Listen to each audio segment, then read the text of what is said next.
ఒకప్పుడు యావత్ ప్రపంచాన్ని ఏలిన బ్రిటన్ ప్రస్తుతం ఆర్థికంగా తీవ్ర ఇబ్బందులు పడుతోంది. ద్రవ్యోల్బణం విపరీతంగా పెరిగిపోయింది. నిత్యావసర సరుకుల ధరలు చుక్కలంటడంతో సామాన్య బ్రిటన్ పౌరుడు విలవిల్లాడిపోతున్నాడు. దేశంలోని పౌరులు తీవ్ర నిరాశ, నిస్పృహలతో కొట్టుమిట్టాడుతున్నారు. గత కొన్ని సంవత్సరాల నుంచి బ్రిటన్ ఆర్థిక వ్యవస్థ గాడి తప్పింది. అధికారంలోకి వచ్చిన ప్రతి ప్రభుత్వం ఆర్థిక వ్యవస్థను గాడిన పెట్టడంలో ఘోరంగా విఫలమయ్యాయి. ఇక తాజాగా లేబర్ పార్టీకి చెందిన కిరీ స్మార్టర్ ప్రభుత్వం కూడా ఆర్థిక వ్యవస్థను గాడిన పెట్టలేకపోయింది. ఇక తాజాగా బ్రిటన్ రెసిడెంట్ డాక్టర్లు 5 రోజుల పాటు సమ్మెకు దిగారు. తమ వేతనాలు పెంచాలని, అలాగే వర్కింగ్ కండిషన్స్ మెరుగుపరచాలని డిమాండ్ చేస్తున్నారు. మరి బ్రిటన్ ప్రధానమంత్రి దీనిపై ఏమంటున్నారో ప్రత్యేక కథనంలో చూద్దాం.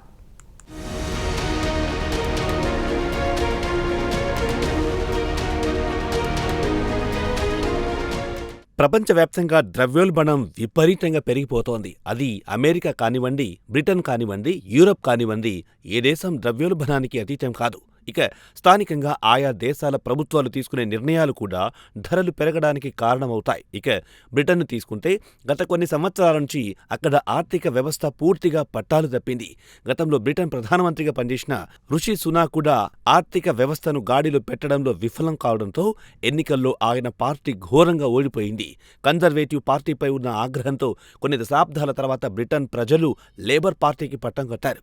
ఇక అధికారంలోకి రావడానికి ముందు లేబర్ పార్టీ కూడా ఆర్థిక వ్యవస్థను గాడిన పెడతామని, నిత్యావసర ధరలు తగ్గించి ప్రజలకు ఉపశమనం కలిగిస్తామని హామీ ఇచ్చింది. తీరా లేబర్ పార్టీ అధికారంలోకి రావడం, కీర్ స్టార్మర్ ప్రధానిగా బాధ్యతలు చేపట్టడం జరిగిపోయాయి. అయినా అక్కడ పరిస్థితులు ఏమాత్రం మెరుగుపడకపోగా పరిస్థితులు మరింత దిగజారిపోయాయి. మార్కెట్లో నిత్యావసర ధరలకు ప్రజలకొచ్చే వేతనాలకెక్కడా పొంతన కుదరడం లేదు.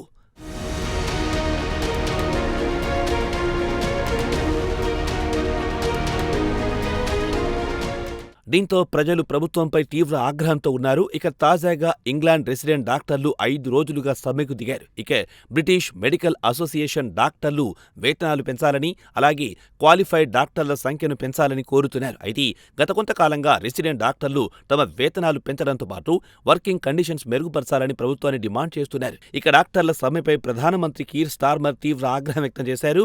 బుధవారం నాడు ఆయన పార్లమెంట్లో ప్రశ్నోత్తరాల సమయంలో డాక్టర్ల తీరుపై మండిపడ్డారు. రెసిడెంట్ డాక్టర్లు విధులు మానేసి రోడ్డెక్కడమేమిటని నిలదీశారు. వారి చర్య అత్యంత ప్రమాదకరమే కాకుండా పూర్తిగా బాధ్యతారాహిత్యమని ధ్వజమెత్తారు. తాను రెసిడెంట్ డాక్టర్లను కోరేదొక్కటే, పేషెంట్ను గాలి కొదిలేసి రోడ్డుపై పడ్డం ఏమిటని ప్రశ్నించారు. డాక్టర్లు కూడా తమతో కలిసి నేషనల్ హెల్త్ సర్వీస్ను బలోపేతం చేద్దాం, పేషెంట్స్కు మెరుగైన సేవలు అందిద్దామని పిలుపునిచ్చారు.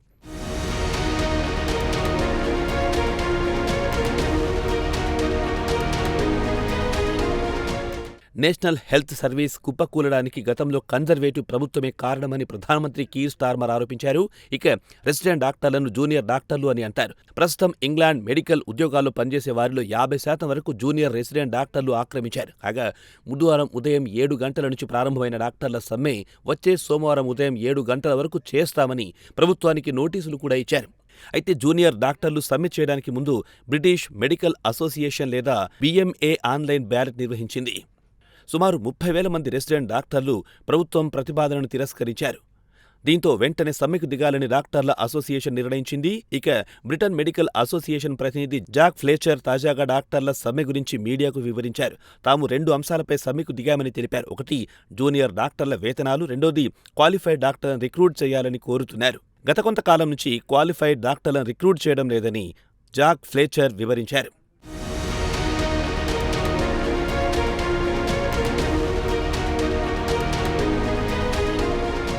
రెసిడెంట్ డాక్టర్లుగా శిక్షణ పొందినా వారికి ఉద్యోగాలు లభించడం లేదు. అలాగే వేతనాలు కూడా ఒక సమస్యగా మారిందని లండన్లోని సెయింట్ థామస్ ఆసుపత్రి వద్ద ఫ్లేచర్ నిరసన ప్రదర్శనలో పాల్గొంటూ చెప్పారు. బ్రిటన్తో పనిచేసే డాక్టర్లను గౌరవించాలని ఆయన కోరారు. గత దశాబ్ద కాలంగా చూస్తే బ్రిటన్లో డాక్టర్లు ఈ వృత్తిని మానేసి ఇతర రంగాల్లో ఉపాధిని వెతుక్కుంటున్నారని చెప్పారు. అయితే డాక్టర్లు మాత్రం అదును చూసి సమ్మెకు దిగి ప్రభుత్వాన్ని ఇరుకున పెట్టారు. ప్రస్తుతం బ్రిటన్లో చలి విపరీతంగా పెరిగిపోయింది. ఈ నెల ప్రారంభం నుంచి చూస్తే ఫ్లూ లాంటి జబ్బుల కారణంగా ఆసుపత్రిలో 50% కంటే ఎక్కువ మంది పేషెంట్స్ చేరారు. యూరోప్లో కూడా చలి విపరీతంగా పెరిగిపోవడం సాధారణంగా ఈ సీజన్లో ఫ్లూ లాంటి కేసులు పెరిగిపోయి ఆసుపత్రులు కిటకిటలాడుతుంటాయి. ప్రస్తుతం ఇంగ్లాండ్ మొత్తానికి చూస్తే మెజార్టీ డాక్టర్లు సమ్మెలో పాల్గొంటున్నారు. మరోపక్క ఆసుపత్రులు రోగులతో కిటకిటలాడుతున్నాయి. ఉన్న డాక్టర్లు అత్యవసర కేసులపై వచ్చిన వారికి చూడడంలో బిజీగా ఉన్నారు.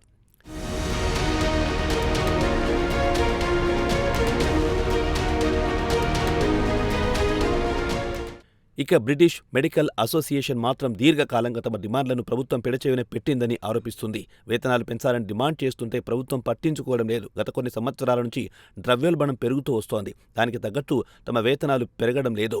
అలాగే కొత్త ట్రైన్డ్ పోస్టులను సృష్టించాలని డిమాండ్ చేస్తున్నాయి. రెసిడెంట్ డాక్టర్లకు స్పెషల్ డాక్టర్లుగా తీర్చిదిద్దడానికి శిక్షణ ఇవ్వడం లేదని జూనియర్ డాక్టర్లు వాపోతున్నారు. అయితే గత కొన్ని సంవత్సరాల నుంచి వేతనాలు పెంచాలని డిమాండ్ చేస్తుంటే గత వారం ప్రభుత్వం డాక్టర్ల వేతనాలకు సంబంధించి ఒక ఆఫర్ను ప్రతిపాదించింది. హెల్త్ సెక్రటరీగా బాధ్యతలు తీసుకున్న వెస్ట్ ట్రీటింగ్ డాక్టర్ల వేతనాలు 22% పెంచడానికి అంగీకరించారు. అయితే డాక్టర్ల యూనియన్ మాత్రం 29% కంటే తగ్గమని భీష్మించుకు కూర్చున్నారు. ఇక డాక్టర్లు మాత్రం 2008-2009లో వేతనాలు ద్రవ్యోల్బణం ఏ నిష్పత్తిలో ఉన్నాయో అదే స్థాయిలో తమ వేతనాలు పునరుద్ధరించాలని డిమాండ్ చేస్తున్నారు.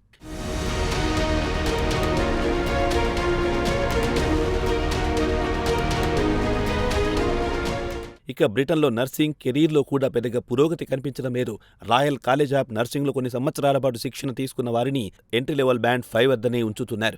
7 సంవత్సరాల కంటే ఎక్కువ కాలం శిక్షణ తీసుకున్న వారిని హెల్త్ ప్రొఫెషన్గా ప్రమోట్ చేయడం లేదు.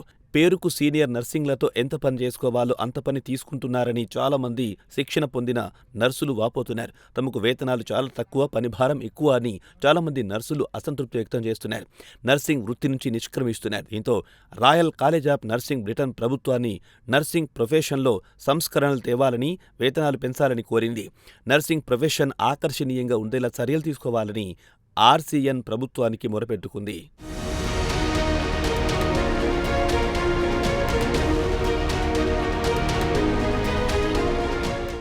ఇక ప్రాణాలు కాపాడాల్సిన డాక్టర్లు మాత్రం తమకు వేతనాలు పెంచాలని రోడ్డెక్కడం, మరోవైపు ఫ్లూ జబ్బులతో వచ్చేవారితో ఆసుపత్రులు కిటకిటలాడుతున్నాయి. మరి కీర్ స్టార్మర్ ప్రభుత్వం మాత్రం ప్రస్తుత పరిస్థితికి గత ప్రభుత్వమే కారణమని బాధ్యత నుంచి తప్పుకుంటుంది. మరి హెల్త్ సెక్రటరీ మాత్రం సమీక్ష అంటూ కాలయాపన చేస్తున్నారు. ప్రస్తుతం ఇబ్బందులు పడేది మాత్రం అటు డాక్టర్లు, ఇటు ఆసుపత్రిలో చికిత్స అందక ఇబ్బంది పడుతున్న బ్రిటన్ ఆమ్ ఆద్మీ అని చెప్పక తప్పదు.